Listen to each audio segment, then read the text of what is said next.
Just having Mo Toure back and Moses Walker, I mean, what does that do for your defense and kind of how much that is able to change things? Yeah, it's real nice to have those guys back. Certainly just what they went through last year, being so excited, especially Moses got here just in January and goes through that. It's really hard for a young guy to go through. So they both rehabbed really well. And just to add some depth to that position, which was kind of an issue toward the end of last year, especially keeping guys fresh toward those last four, was key. But those guys are doing great, and I got to give credit to the medical staff and everybody that helped them because, those two, if you don't know, they were chomping at the bit pretty bad to get back, and they did a really good job coming back fast. Sure, you get those guys back. You bring back a lot of guys from last year's defense. You guys were really good last year. What's the next step for this unit in your second year here? I think consistency. I think last year we flashed at times, especially early on in the year, and then you get into the Big Ten and you got to be more consistent. And I think getting those guys back another year kind of under the defense, learning the communication. I think that's the one thing that's impressed me the most so far. And myself and Coach Gianna were discussing just the overall communication level from the walkthroughs to practice. It's been really good. And when you have a mix of new guys that are returning underclassmen and then vets that are coming back that have been through this a few times now, what is the dynamic like in terms of the veterans helping the new guys and the new guys keeping to get their feet under the belt? Yeah, we talk about leadership leading here, and I think on defense for us, those guys like the Mo Toures and the Tyreen Powells, the Deion Jennings, the Maya Nahanatus, those guys that have played pretty much almost 1,000 or more than 1,000 Big Ten snaps. Those guys are now kind of, there's the coaches and then there's your second level coaches. That's kind of them. So it's been great to see in workouts, but that dynamic's really been one of, I think the standard is the standard now. Overall as a program, that's what we're getting to, and certainly on defense, we're pushing toward that as well. What did you learn in year one, and what are you looking forward to in year two? Ooh, that's a great question. I would say for me, getting back to calling it. I hadn't called it. I called it during COVID for one game, against Illinois. But getting back to that and just getting in the groove of the game and ultimately staying in the moment. For myself as a play caller, that's probably personally what I learned the most. You don't always need to create a TFL or create a sack. And then certainly just the toughness of the schedule. I was on the West. I was in the West for for 3 years with Minnesota. You come over here and we crossed over, but it is a little bit of a different dynamic, just in terms of the attack style of the offenses. So getting used to that and putting together, some game plans and ultimately leading to just being more consistent. Coach, you mentioned sacks before. It seems like you have a lot of pieces to have a good pass rush. Yeah. What can you do to kind of help them get to the quarterback more?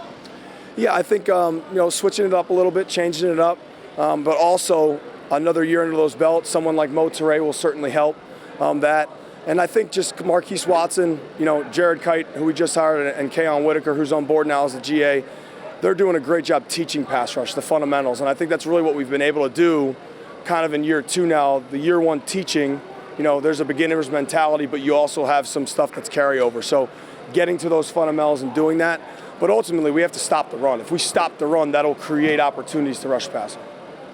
Talked about stability. How important is that with the coaching staff that you have? You have a lot of those pieces back coming in. How does that change the dynamic from year one to year two? Yeah, that might be the most important thing that myself and certainly Coach Gianna was just really working hard at, because we have some, I believe excellent coaches, top notch, and everybody's after them always, right? And we got them to stay. Credit to Coach Gianna and doing that for them. And it's just so great walking in the room and not having to the reteaching, the going back and starting from step one.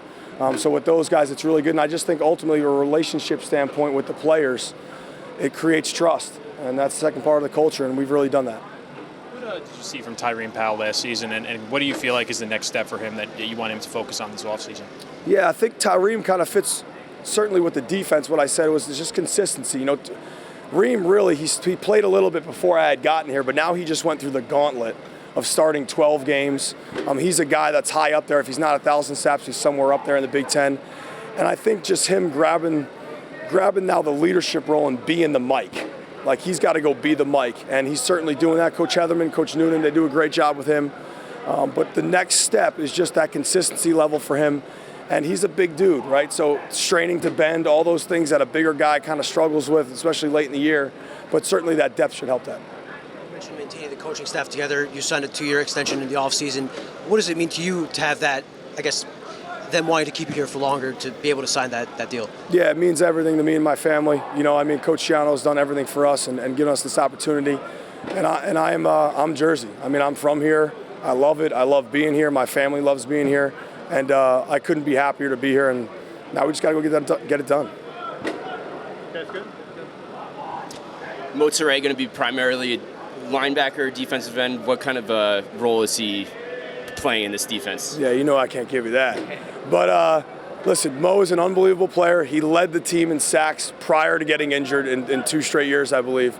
But that's our job as defensive coaches, to kind of put him in places to the best of his ability and not do it so much that the other opposition would know what's coming. So we'll move him around. We'll do some things with him, but he's doing a great job wherever he's at right now.